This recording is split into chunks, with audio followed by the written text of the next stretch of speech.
All right, parents, if you or your child struggles with gut issues, constipation, reflux, food sensitivities, and intolerances, and at the same time deals with anxiety, emotional and behavioral outbursts, trouble focusing, ADHD, those things, you are not imagining things. The gut and the brain are in constant communication, and if one is struggling, the other is too. But here's the kicker. Most doctors treat these issues entirely separately, and they completely miss the bigger, connected picture. And that's why so many families feel stuck in this endless cycle of diets, supplements, and medications that never fully work to address either the gut issues or the mental emotional challenges. Today, we're bringing in a powerhouse guest to break it all down. Dr. Meg Mill is a functional medicine absolute expert who knows how crucial it is to address the nervous system foundationally for full healing of the gut, and then everything, which is everything, connected to the gut-brain connection. She has been featured on Fox, NBC, Forbes Health, and is here to share the shocking connection between anxiety and gut health, why traditional treatments keep failing, and most importantly, what actually works. Wait till you hear her 3R protocol. You're gonna love this one. Let's dive in. Welcome to the Experience Miracles podcast, where we help parents find hope, answers, and drug-free help to overcome your child's chronic health challenges. I'm your host, Dr. Tony Ebel, and I'll be sharing my experiences as both a dad and a doctor on every episode. I can take the latest science and neurology of healing and break it down in the most simple and relatable way possible. We'll take on the toughest topics and answer your biggest questions through interviews with other amazing parents and leading experts, leaving you with practical action steps that you can take to help your child heal and thrive. It's time to expect and experience miracles. Let's get started.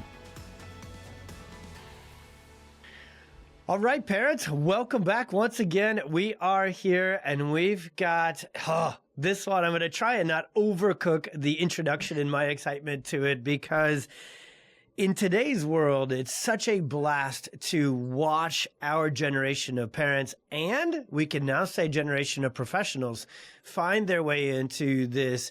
The old school term might be natural, holistic. What we now really love is functional, integrative. And with this conversation with Meg today, it's going to be very neurologically focused healthcare, which means it's drug-free, which means we're not just chasing symptoms, which means we're really opening our eyes and taking actions down these roads to help our kids heal if they've been through the perfect storm and need to get out of it and to the other side of it, but also on the positive side to just stay ahead of it and just grow healthy, resilient families. But even when you get into that natural world, Mag, you don't always see too many people. In fact, you don't see very many just yet. It's exploding, talking this language of the nervous system. And so I have my notes over here where all over your content and everything you teach and provide to your incredible community, it's neurodigestion. You're talking about neurological exhaustion. You're talking about the vagus nerve and the stress digestion dance. And as I was joking before we started recording, when Dr. Morgan, our podcast coordinator, sent me all your stuff and started to get us connected, I was like, is this real? I'm reading someone else having our language, because it's so relatable and it's so scientifically proven that the conversation you have all day, every day with your community and all that you do, this is the conversation that the world needs today. We need it as parents with our stress, digestion, nervous system depletion, and exhaustion, unfortunately running our lives. And then it's a conversation we need to have with our kids too. So my first question to you, because I think I've loosely constructed it by deep diving into your amazing podcast and everything else, but I don't know it to the T. How did the nervous system part of this come into your training, your experience, your conversation? Like, what was that initial catalyst or spark that got you so excited about the neurological parts of all this? Mm-hmm. And, actually it comes from my own personal health journey, really. Like a lot of us, I think, really find our way by our own experiences. So my background is a PharmD. So I have a doctorate in pharmacy, which is, totally different than what I'm doing now. So I've made so many changes. And what spurred that was that I was having a lot of digestive issues. I was having terrible anxiety. I was having difficulty sleeping. And I knew that something was wrong. And here I am, like, I was I did a residency after I got a doctorate. I was a clinical pharmacist. I know, protocols. I know drugs. I know why we're doing them. And I'm jumping around the different specialists saying, like, there's something wrong with me. And everyone's like, you're fine. You're young. Everything looks great. You're healthy. And I'm like, I am not. I started to get to a point really. So, you're having the gut issues, you're having the sleep issues, you're having the anxiety. And I started to get to a point where I was having panic attacks. And once that started, that was like, okay, things have I have to make a change. And so I really started, I'm a researcher by nature, and I start diving in and like, okay, well, what do I need to learn? Like, what's going on? Why can't anyone give me an answer? And that's when I started doing my own research. And then I went back and got trained in functional medicine. I was able to really put all the pieces for my own health together. And then that's when I decided I have to make a change in my career and really help others do the same. And what an incredible just weapon for good you are now, because that's really this transformative journey for so many of us as practitioners. When you have the training, the very traditional, pharmacy, come on, right? Like the very traditional medicine, medical training. And then, so that gives you that really great contrast and clarity, which leads to empathy and relatability with your patients, right? Because they're going to come to you, probably have, like us, they've exhausted that system, right? They've run into multiple dead ends just like you did. And then, so you not only have that training to training, but you have the bridge that built, brought those two worlds together is your own personal relatability. So that is so transformative for patients. I think it just really fosters so much more trust when we have that relatability, and trust is essential. We've done whole podcast episodes about it here on the Experience Miracles podcast. That's a big part of healing, is having that trust and that confidence in your guide, in your doctors, and those that are going to help you and your family do that. I'm such a nerdy research person. I don't know that anybody's ever asked you this question, but maybe because it was just this whole journey happening all at once, maybe you don't remember it to the T. Mm-hmm. When you started to do your own research, do you remember what paper, what author, what book, what website kind of got you into the vagus nerve and nervous system exhaustion and the neurogut? Where did that, do you remember any of that at all? That's a really good question. So for my own journey, it first started because I, as I mentioned, I had the gut issues for a long time and couldn't get the answers. So at that time, now I have to say, we're talking back here like a long time. I'm old. I'm right there with you. So we'll just leave the time unstated and we'll call it that. Right? So we're saying that, So, we're talking about like more in the early 2000s than now. And there wasn't as much research then. So that's where it's like, okay, you're kind of piecing some of these things together because it's like, okay, the microbiome's coming up. And, so it really, for me, kind of started in this, I need to regulate, what can I do to regulate my nervous system? So learning all of those things, like, okay, I have to change. I have to, really get more into the parasympathetic nervous system. I have to do some, and I can talk to you about different ways I work with people. I work with them on different systems. So, we work on limbic work, like neuroplasticity. We work on vagal nerve turn. We work on somatic. We bring all of those together. And so working with some of that neuroplasticity, some of that brain retraining, I had to do a lot of like thought retraining. So it sort of started that with me, and then getting into the microbiome and healing my gut. And then from there, kind of that vagus nerve, that connection. So I didn't give you the like exact paper, but it was just sort of this progression of like rolling into the next thing. Well, that actually was even better than if you'd remembered the paper, because what you just went through real quick was your healing sequence, right? You got into the nervous system regulation and looking to reset. And I cannot wait for you to teach us your 3 R's, because Dr. Morgan probably will roll her eyes, and everybody, like my team, I teach everything in a very colloquial sequence way. And it all has to start with the same letter, because that's how you remember it. I know. If that's not a sign that we went to school for a long time, because those that, when you're in a lot of nerdy doctor school, you have to memorize a lot of stuff. You just, a nice hack for your brain is to make it all start with the same letter, right? Yeah. So, and have it, so we do that here. So your sequence where you set off on your own healing was nervous system first, microbiome, can I call it neurology first, nutrition second, and then kind of came back around to the vagus nerve? Do you feel like you were tapping into the nervous system parts before maybe diet and nutrition, or did I cross? Yeah, no, I would say that I was typing into the nervous system first. Cool. Yes. Okay. And I think I'm that's pulling hairs really there, important. Meg, and for everybody listening, because in today's world, awesomely, we find our patients arrive to us, and I wonder if this is the same for you and the folks you work with. They tend to go in this 3-step sequence. Number one, they've exhausted traditional blame genetics, chase symptoms, medications. We'll simplify that. So they're done with that road. They tend to second go into because we are now 2025 versus early 2000s, where you and I are piecing this together, as I always call it, farmering together, right? Yes. And figuring this out. Now there's so much awesomely research about microbiome, gut immune inflammation, gut brain connection. So we tend to find that our patients have then exhausted diet changes, supplementation. I'm going to call it the nutritional path second, leaving the nervous system as the not yet discovered, not yet walked down path. That's what we find for the majority of our patients now today. Whereas 15 years ago, they hadn't done B or C, right? Yeah. They were completely unaware of the microbiome, the nervous system, both. And so we find like a lot of times we're taking our patients back to the foundation, which is the nervous system, and then rebuilding microbiomes and everything from that. So anyways, I find that fascinating that ended up being your journey all the way back then. Again, we'll leave the years off of it because, it's such a unique sequence to today. So awesome. Okay.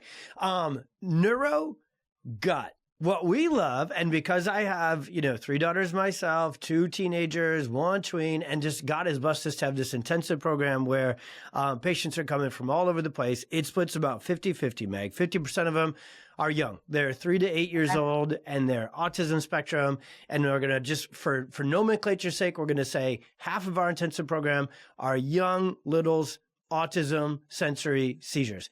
The other half are young adults, and mostly females, with severe anxiety, often that is partnered with everything else, depression, epilepsy, and all that. I have to force them, while taking a case history, to tell me about their foundational health challenges, digestion, sleep, and even just honestly breathing and posture. And so we're going to isolate digestion because that is your area of just supreme expertise. And I am telling you, when I say every time, at least with our intensive program, that's not like all of the hundreds of patients we see.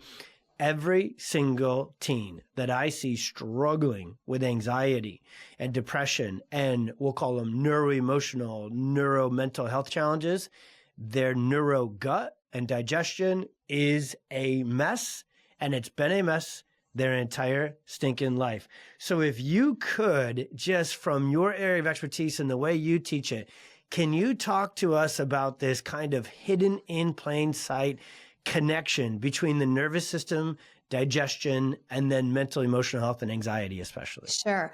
And I think what's hard, as with a lot of these type of things, is that they're cyclical. So one thing is perpetuating another thing, which perpetuates the same thing. So you get in this cycle of so I want to actually start with cortisol first and the gut brain connection and kind of like how that is coming in. So, if we're going to kind of go back actually to like our autonomic nervous system. So, we have two, and you probably, I'm sure have heard this on the podcast before, but I just want to kind of start with a base. So we have our rest and digest, our parasympathetic nervous system, and then we have our fight and flight, which is our sympathetic nervous system. We should be living in the parasympathetic nervous system most of the time.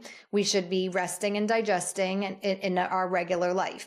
And then we should jump into the sympathetic nervous system when we're being like chased by a tiger, or like you have a test or you have a deadline or you have, something.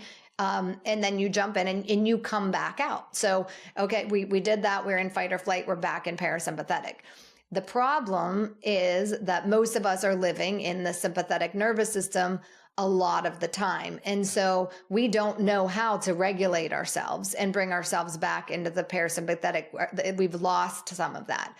So when you're in that sympathetic nervous system regularly and you're going to go eat something, your body is telling you're saying, okay, run from a lion right now. So when you eat, you have to make saliva. So you actually have to digest, start in the mouth. Digestion actually starts in the mouth. Then you actually have to create stomach acid. So you have to start breaking food down in your stomach. And then your gallbladder releases bile and you break down your fats. And then your pancreas releases enzymes and you break down your food more. And that's how you actually digest your food so that you can digest, absorb, and eliminate what you don't need. Well, when we're in this sympathetic nervous system, you're saying blood rush to the limbs. Don't release stomach acid. Don't release bile. Don't release like enzymes. So we're not doing any of the functions that we actually need to do in order to digest. That creates a disruption in your microbiome. That's going to create different issues. You're not going to digest your food as well. So when your food reaches your small intestines, it's going to be in these larger particles than we need to. Yeah. That gives you more for your microbes to feed on. So some of these opportunistic overgrowth bacteria can feed on these particles. And then we start to see more dysbiosis. Well, then once we start to see more dysbiosis, more things like that, then you can lead to more intestinal permeability, which then, everything that's in your gut should stay in your gut. It should be like a tube that's going through your body. Once we start to see intestinal permeability, we start to see things be able to get in the bloodstream. That's actually another signal to our immune system. Hey, something's going on, hence more stress. So stress, I do want to really acknowledge that stress is not just like psychosocial. It's actually like biological, physiological. Those stressors actually can be causing this to perpetuate too. That's genius. Stress begets stress. It's its own perfect storm. That's why all the way back in 2000. Okay, now I did put a year on it. Yeah. We were going to do that, right? So all the way back in 2008, when I first put together the perfect storm, the more that I started to use that term, the more I was able to use that term. Meaning, like, if I look at exactly like you talked about there, how stress sets up shop, shifts the nervous system to be predominantly sympathetic dominant, which means it shuts down parasympathetics and it messes with everything: absorption, digestion, elimination. And so if you just take the perfect storm vicious cycle, you said it perfectly earlier too, that these things become this cycle, right? Self-perpetuating, unfortunately, for this conversation in a negative way. Don't worry, we're going to hang on to this neuroplasticity and how it works. We're going to use it to get out of the storm, right? Because everything is cyclical. So the fact that it works this way gets us trapped, but it also gets us unburied because we can learn this. Usually we learn it on the negative side of the coin first, but once you understand it, I can't not. My brain is always glasses half full, looking ahead to the healing part. So anyways, we'll come back to that. But if you just keep the neurostress conversation into digestion, it's a multi-layered vicious cycle, right? As to how it feeds itself. And speaking of how it feeds itself, what you just depicted with how neurodigestion gets really out of sorts, leads to permeability, leads to neuroimmune inflammation, and all sorts of other trouble, that would actually occur even on a perfect, clean diet. If stress, right? If stress really still, and I think that's what perplexes so many parents. They come into this holistic functional world, and because very few people, even in our functional world that you and I live and love in, most of them aren't having this stress conversation. in this nervous system conversation. And I hope that we can be, you and I, especially, and those like us, can get into this. But so parents, I think, go in and they're like, I'm going to change the diet. I'm going to add all these supplements. I'm going to get a little BioRay or some Cellcore. I'm going to get detoxing and bam, mental health, anxiety is going to go away. Autism is going to go away, right? The nervous system stuff is going to go away. But when you actually peel back all the layers, the deepest layer is the neurological stress cycle, not necessarily just, hey, this diet or that, or this supplement or that. So I think that's huge. And I tell people all the time, I'm like, listen, you want to blow past this stuff and you want to say, like, let's do the testing and let's, people, I agree, can get so hung up on like little nuances in their diet. But they want to ignore some of the exercises and some of the things that we need to do to improve the nervous system, because it's just harder for people to put that connection together. So I'm like, no, we really need to do this at the same time. So I always work simultaneously on the testing, on the lifestyle, on the diet, on all of those, while addressing the nervous system. Because if you're just living in that stress response all the time, you're just perpetuating the situation. Yeah. And when you do it the way you do it, and I love your protocols, and we'll get there here in a question or two with the three. It is so cool, because just like we talked about there, now you can start to use this body's pre-programming for good, right? And you can say, okay, we're going to address things and start to reset things at the foundational nervous system regulation level, which is going to allow us to see multi-layered exponential healing from nutrition and diet and detoxification. But it has to be done in a very specific sequence, instead of just, hey, thrown all at once and let's see what sticks, right? That's really where results come Another from. thing that I think, and I wanted to, you probably would agree with me here, and that's an interesting thing to bring up, is the other thing, because we're talking about kids here. And one of the other things is the word trauma, and how people think, okay, trauma is only like these big events. And adults can have trauma in very small, subtle ways. Someone laughing at you on the bus, you raise your hand and you give the wrong answer and the whole class giggles, or something like those are traumatic experiences for children. And I think just recognizing that trauma doesn't mean this, like, really, it can be a really big thing, but these kids and all of us can be experiencing all of these little things that build up and actually are creating this, stressful situation and trauma underneath. That's a great point. Nerves that fire together, wire together, and it doesn't always have to be the big perfect storm stuff of the massively stressful pregnancy and the really rough, birth trauma. Those are the things we see more often. Yes. But on top of, or in absence of that, can be a multi-layer. That's what I really loved about my chiropractic education, and especially the mentors I was blessed to have. They, and actually, I'm sure you have at least heard of, I think you've probably gone into all of it, the work of Hans Selye, which is kind of the first stress researcher.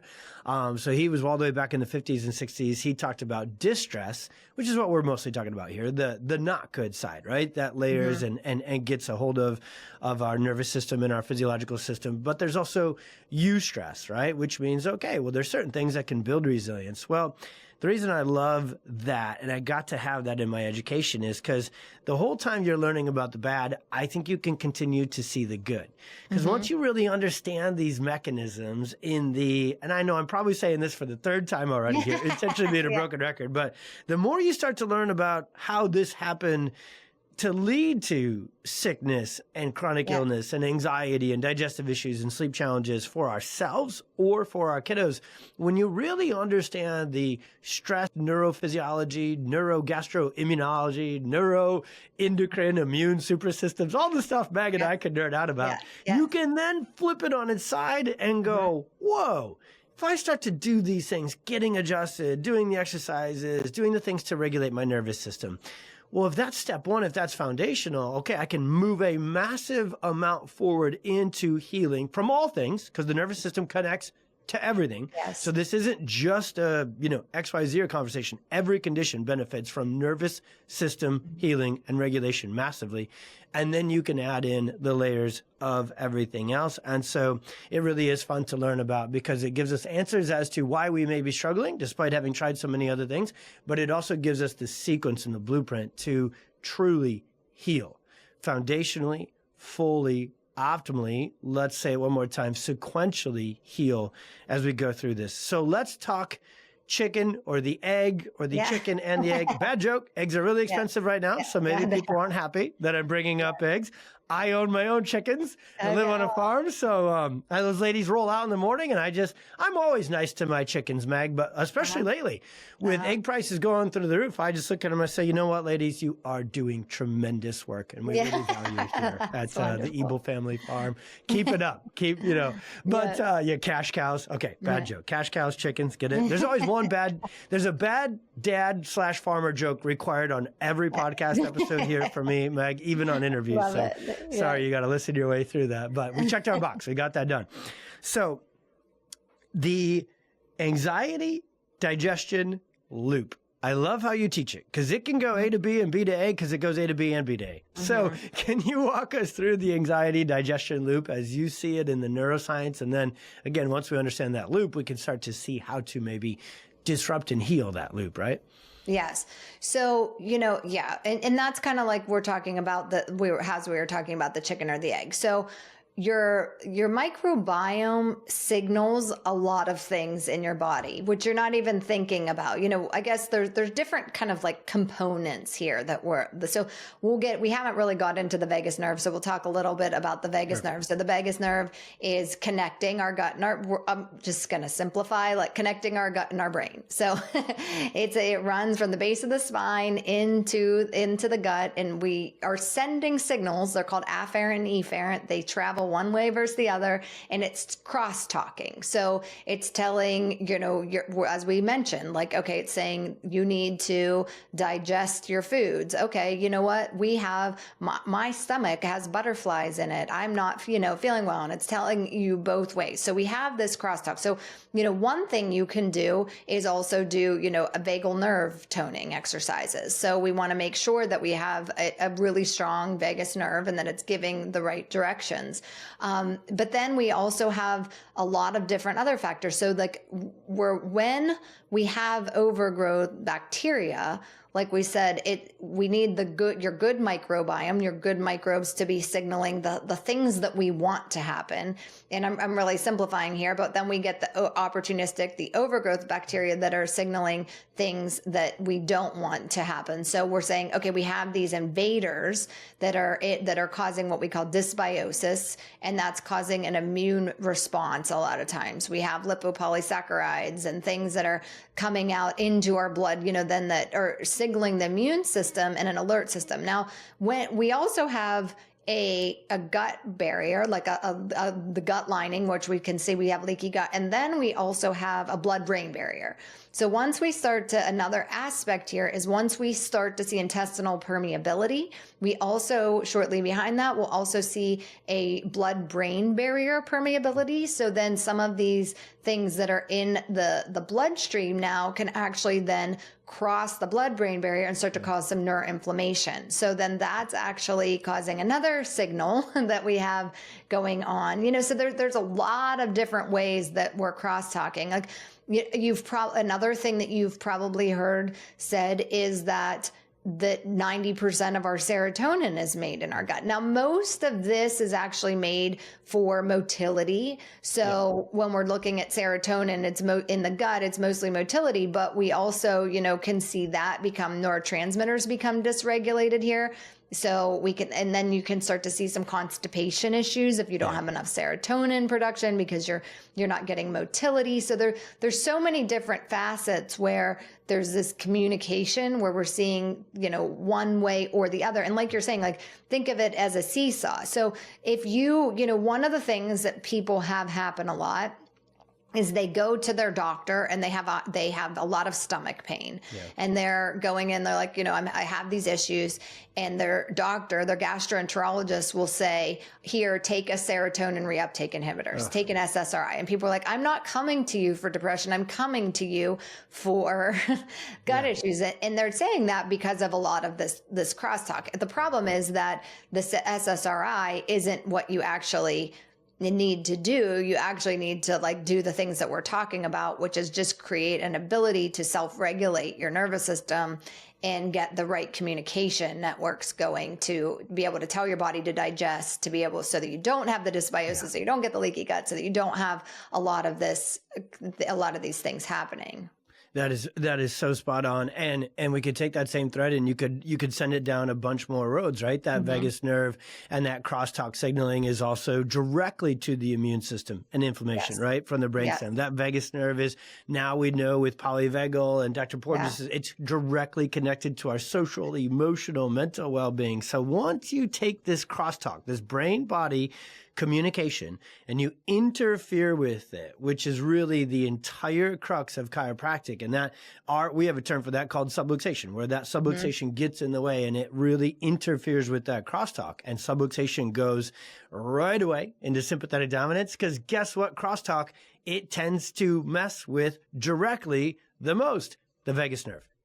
Because subluxation, because the vagus nerve branches from the brainstem, subluxation from birth trauma, from teens who are on their phone all the time, text neck. You could go on and on and on. Like, everybody carries all their stress in their neck. We get big stress shows up there, little stress shows up there, cumulative stress shows up there, right? Our kids included, and moms and everybody listening. That's why your sleep, your gut, your anxiety, and your neck and shoulders we call it the mom spot. It's from the base of the skull. I'm feeling like I'm sitting here. Right. Every time I interview rock star practitioners and moms, they're like, "Oh, don't have the mom zone conversation, Dr. Tony." Because when you have a pediatric practice, you have a mom specialty practice. Because with stressed out kids come stressed out moms and dads. And moms always come first, Mag, because moms are much more active and proactive and engaged in their health. And then usually about 3.5 years later, dad is I'm actually pretty stressed too. Can you think this chiropractic thing can help me? And we're like, yes, sir. Come on, everybody. Come on. Just kidding. It used to take 3.5 years, but now that I'm a dude and we have other dudes on our team, we can have that communication with them more directly. But my goodness, that crosstalk is oxygenation. And so, two nerdy things. I love that we are dancing both simple, and I knew you would do this. You do such a good job of teaching complex things simply, but you're also very brilliant, Meg. So sometimes it just goes into the details, and I love them. And so does,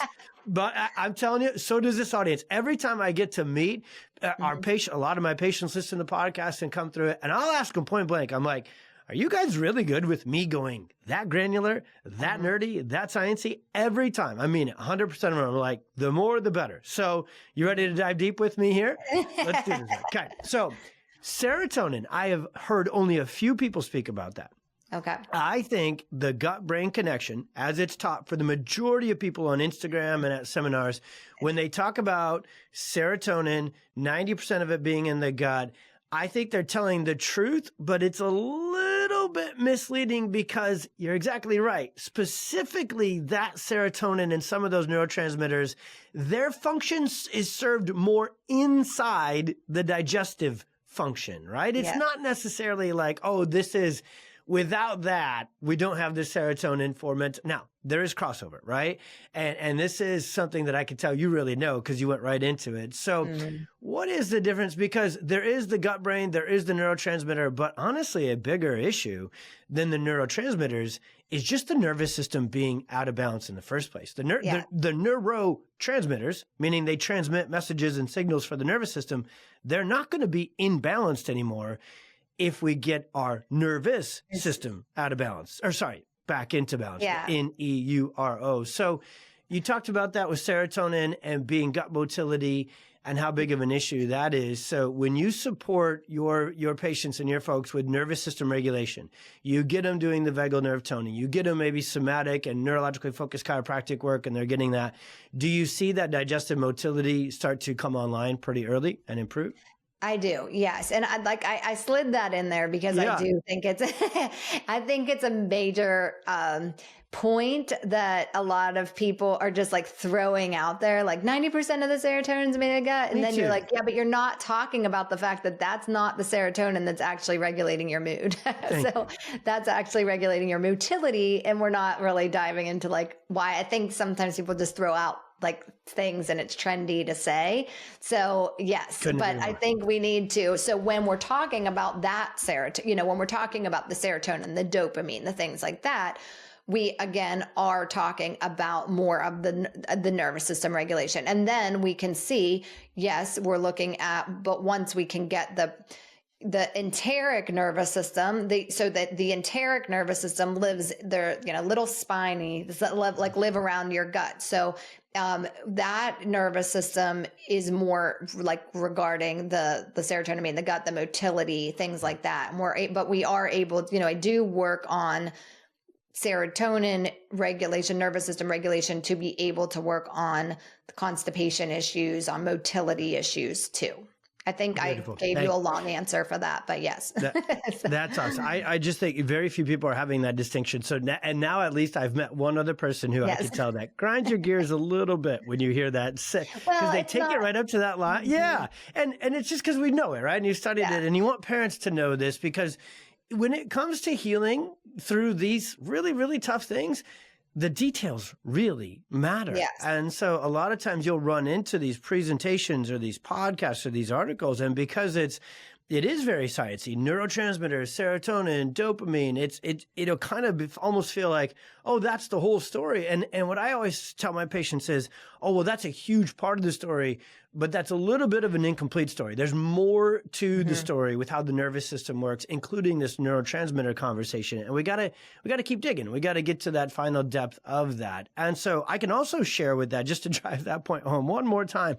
That is why our patients, when we first start doing our neurological work, the easiest thing for us to see change with early, so it's much easier to get a handle on, and it happens way early, is digestion. Like constipation, constipation is no match for neurologically focused chiropractic. We know exactly where to adjust, how to adjust to get the neuromotility restored within digestion. And in fact, that is very targeted within the clinical protocols we built, Meg, and I know Dr. Morgan, you guys were chatting about this a little bit as I came in. We know we want to get to the brain. We know we want to get to the anxiety. We know we want to get to the speech and socialization and behavior and depression and seizure issues within the brain. Well, the brain is really doing what the body and the gut and the vagus nerve and these things are telling it to do. So we always entirely focus on digestive motility, absorption, elimination, and then we focus on sleep, and then we focus on respiration, right? So oxygenation. So I'm going to have you nerd out with me about the blood-brain barrier next. I'm setting this up so we can go nerdy level one more time. And so we work on these, we call them foundational neurophysiological functions first. So it is sleep. It is digestion, it is respiration, it is immune function, and respiration and immune function are very close cousins. That's why you get congested or sinus, those are the systems that come together. And then the fifth one is, it's kind of the bridge between what we would call the basics and the advanced of brain function, which is sensory motor, right? So afferentation and all that sort of stuff. So even in our teens riddled with anxiety, we don't ask questions about, hey, how's your anxiety? How's your mental health? How's your emotional health? We put those questions in the parking lot, Meg, until we know sleep, digestion, respiration, posture, sensory motor. Like we become fully obsessively focused on those things so that we know when we get to the big stuff and need to fry those bigger fish, it's much easier and will last when we get those results instead of trying to cheat the system and short circuiting. Okay. Blood-brain barrier. So there is a gut permeability issue, dysbiosis. I think a lot of parents that listen to our stuff have probably, they're somewhat well-versed, if not greatly well-versed on that. But things like oxygenation, blood-brain barrier, CSF might be kind of next level. So one thing that is very, very, very unique about the blood-brain barrier is it is more permeable at the brainstem level, right around the vagus nerve. So when we have this vagus nerve brain body disconnection, this blood-brain barrier becomes a bigger issue because that subluxation and that trauma sets up shop. And often with especially birth trauma, there's little physical issues to the tissues. So even by its design, the blood-brain barrier around the vagus nerve is always already a little permeable. So those little toxins, those opportunistic little suckers can get in there. But if you pair that with physical injury to the area, now you've got kind of an extra layer of it. So when it comes to blood-brain barrier and your patients and the work that you do, I feel like I had the question in my head now. I lost a little bit. When you look at the blood-brain barrier and you can tell from one of your patients in that's a challenging area. That's something that needs to be addressed. What do you find is most effective to start to get that in better working order? Yeah, so we need to look at inflammation, really. Sometimes, we need to look at the immune response. It's some of these connections that you're saying. So there's different ways to look at it. So you can look at the neurotransmitters, let's say, and we can, what do we need to do to balance neurotransmitters? Because we need to do that for some people because we can see the imbalance. But then we also need to look at, that will often be increased inflammation in the brain. And so we're looking at, okay, what can we do in the whole body? So I'm always looking at it from a whole body approach. So it's like, okay, we're looking at you as a whole person and what is going on in you, whether, we're talking about like the nervous system, we're talking about the gastrointestinal system, we're talking about hormones, we're talking about the immune system. What are all of these things and how do we put the connections together to bring your body back into balance? So really my goal is always to bring the body back into balance and using all these different modalities to make that happen. So, it somewhat depends on the why behind it. So my approach would be different depending on like the unique individual sometimes who's sitting in front of me, who has the why behind like what is going on and what do we need to do in order to bring that particular person's body back into balance, which can be different depending, on what's going on with each person. That's beautiful. And that's awesome. That shows again, your level of just individualization and personalization to your care instead of and that's why honestly we were so excited to have you on our podcast. That is an absolute for anybody that we interviewed, no matter their specialty or no matter their modality or what they offer. We have a rule here, which is everybody must be obsessed with individualized, personalized, customized care.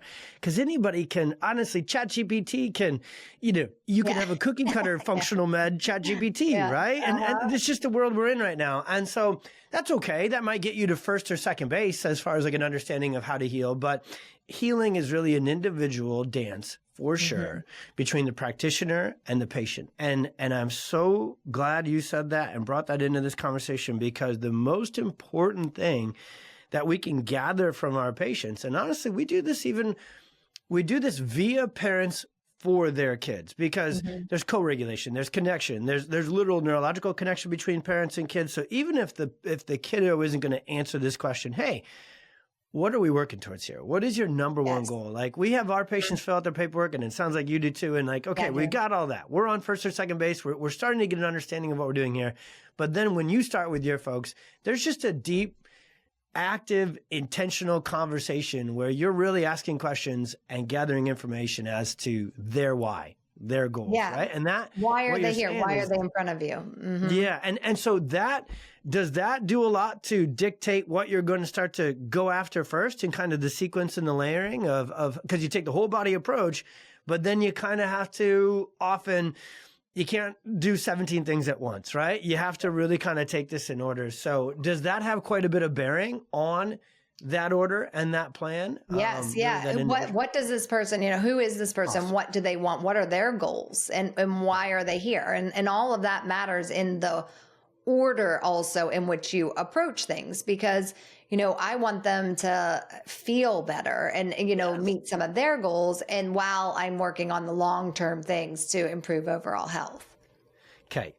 I am struggling to ask questions today, Meg, because clear questions, because I have met very, and I'm not just saying this I really, this is true as could be, both in my profession and outside of it. I have met very few practitioners who operate in this, I'm just going to call it model for kind of a catch-all term to these details. And so I'm not used to being able to even get into these conversations and ask these questions because I feel like a lot of other people stay pretty surface level. Even when they kind of purport to go deep, they stay pretty surface level. Okay. And so, yeah, I guess I'm not only, I'm a little bit of a rookie podcast interviewer yet, but you're just at a depth and a level, and I'm enjoying this like crazy because, and I'll just share a little bit in case anybody listening is still confused by this last couple of minutes as to, because you may think, well, wait, because here's what medicine taught us: we're all the same. We're basically medicine taught us that you're just the sum of all your parts, so that's why you need the cardiologist for that part and the gastroenterologist for that part. And what Meg and I know, and when you really study the nervous system, and for me too, the way you really study God's design is like, we are so each wildly and very importantly, unique and different.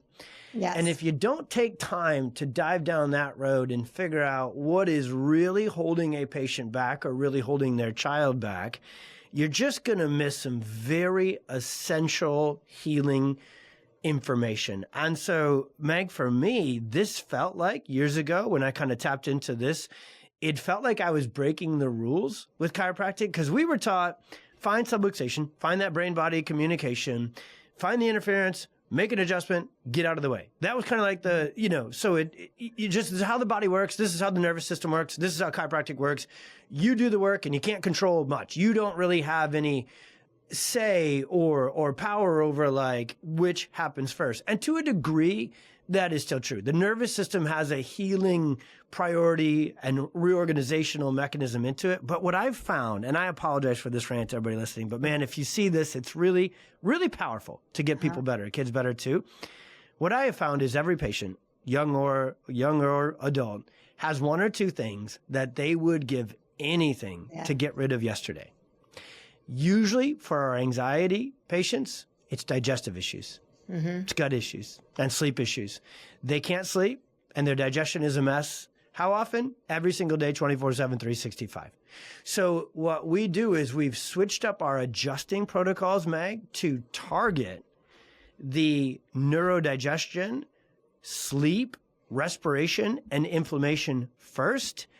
And then we get to the bigger stuff down the road. And it's a whole lot easier to get that stuff online once you've got these victories moving in the right direction. Yeah, and you build trust, and because they know, okay, I'm seeing improvement here too. And so it's like, okay, what is important to them and what do you need to do right away? I love that. Awesome. This is always, and this is a part of the podcast episode too, where I start looking at the clock and I'm like, I want to have a 4.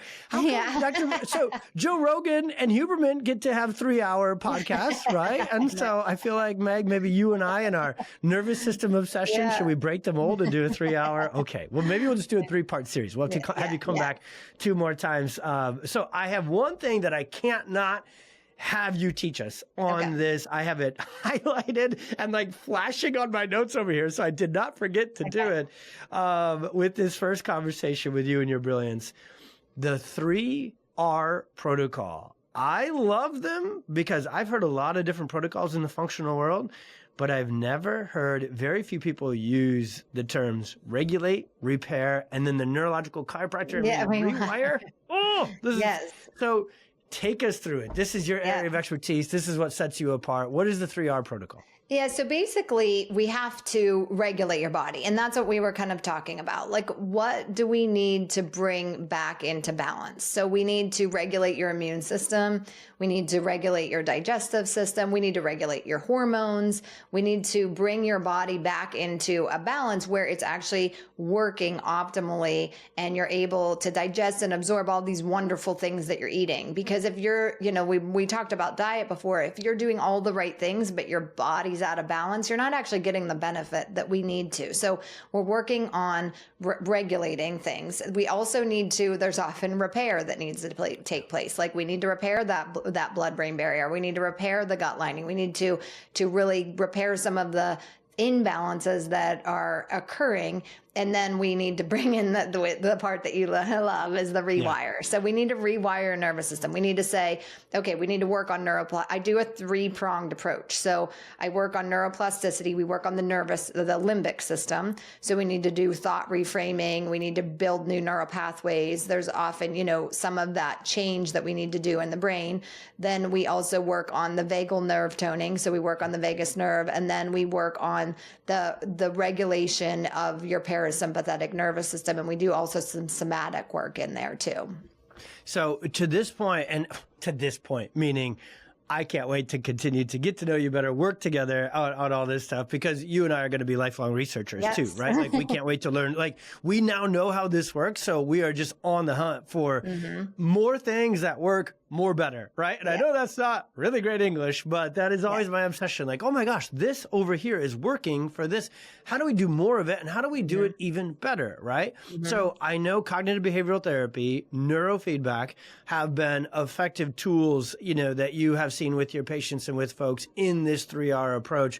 One thing I would add to that, I know that's where, when we were chatting back and forth on different things, what we find a lot of times is, back to our conversation before about, diving deep and then diving even one layer deeper.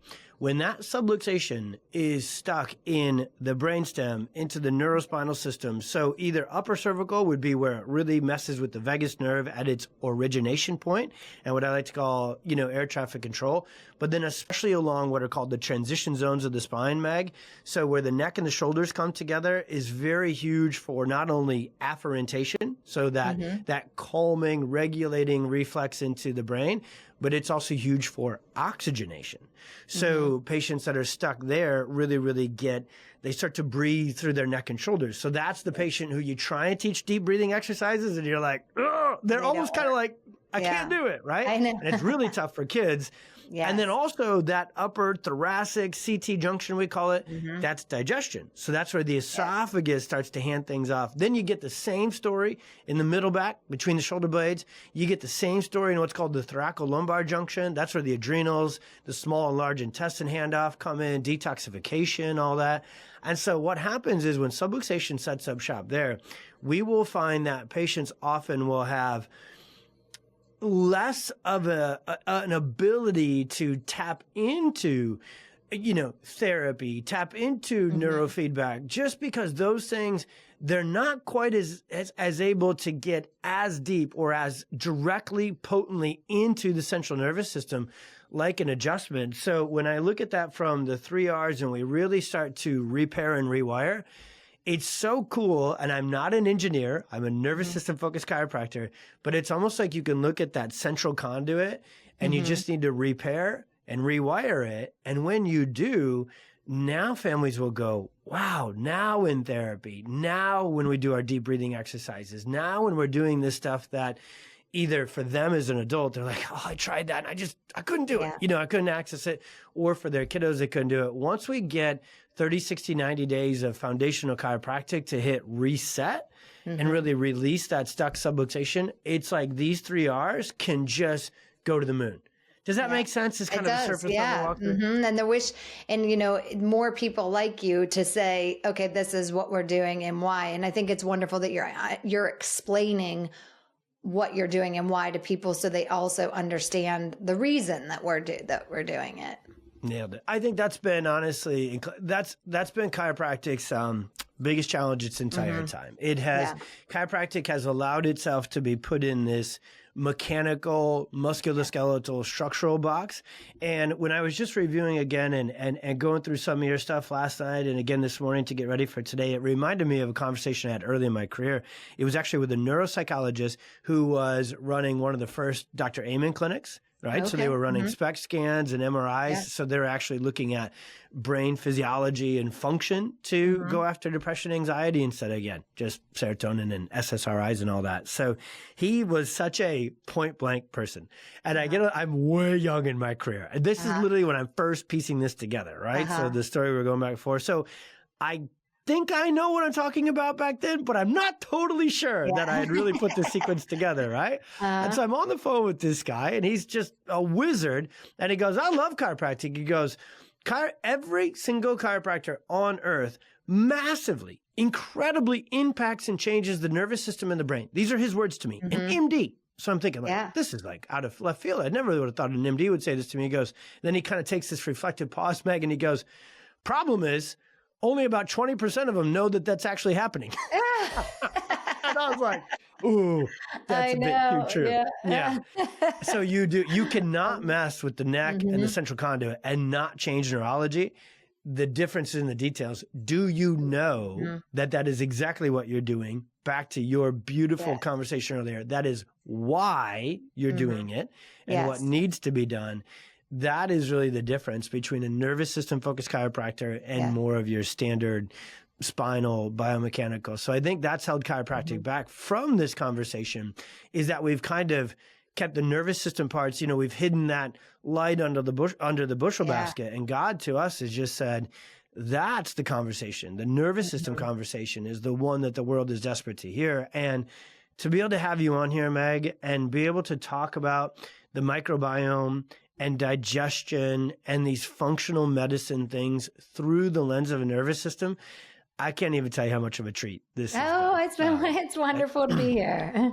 I feel like I did not do a very good job of my clear questions because it was it was great, good conversation, right? That's what we're going for. Perfect. Because you know stuff at a level that we don't get to run into very often. So we're just very grateful for you for coming on. We are going to connect everyone to your incredible platform, your podcast, your website, because it's a place where families need to go to heal. So in closing, what is the best, if families love this stuff and they love the way you're teaching and what you're going after, what do you think is the best first place for them to get connected with you and start to move in that direction of healing through these 3 R's? Yeah. So I do have a podcast called A Little Bit Healthier. So we're on there, and the basis of that show is that really there are things you can do every day in your life to be healthier. And I think sometimes we feel like it's this big lift where we have to do all of these things. And yes, we do them when we work together, but at the same time, there are things that you can do every day. And so that's the message that I want to share. And so we're over there having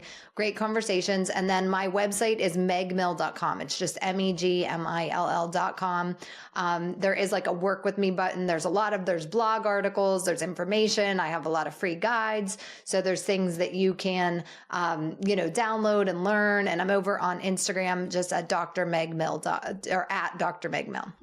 Awesome. Dr. Meg, honestly, that is also what sets you apart. I do feel like that's sometimes my biggest weakness is I'm such a go for the fences. I love talking about the big stuff, and often I forget the everyday nervous system regulation stuff. And I come across, your Instagram and your page, and it helps me with my own nervous system regulation because it's such a reminder like, hey, today, Wednesday, I can do this. Right? Little babies. Some people need little baby steps, and that's okay. It's one foot in front of the other. Every day. Awesome. All right, my friend. Well, your time is so valuable, and we are so thankful for you nerding out with us into the granular, into the details, into the nervous system again and again and again. And I mean it. This is not the last time we're going to have you on here. We really have big dreams and hopes of doing different virtual summits and webinars and those sort of things where we go after anxiety and we go after this sort of stuff. And so I can't wait. We got to have you on those and do those going forward as well. So everybody listening in, get connected. This is one of those, I'm telling you, the everyday real life value is there through her website and all the amazing resources on it. So if there's ever one interview we do where you grab your phone, go to the show notes and hit those links and follow them, please do that on this one. And as always, with the Experience Miracles podcast, it is one of those few platforms and places where we, every time, no matter what angle we're coming at, we're going to have the conversation through the lens of the nervous system, because that's how God designed us. The nervous system is really the boss. And if we skip over nervous system regulation and repair and rewiring, well, everything else, even this long, awesome list of really good things for our health, that list becomes limited. Whereas when you tap into nervous system conversation and regulation first, foundationally, consistently, now that list becomes exponentially more effective. So I think a lot of you listening out there, what Dr. Meg and I would share is you're doing amazing and you're doing all the right things and you're absolutely moving in the right direction. And it might just be a reordering of the sequence to get to nervous system regulation, repair and rewiring first. And when you do that, get ready to truly experience miracles with your kids' health, with your health, with your family's health. And Meg, thanks for helping our community do more of that. Thank you so much for having me.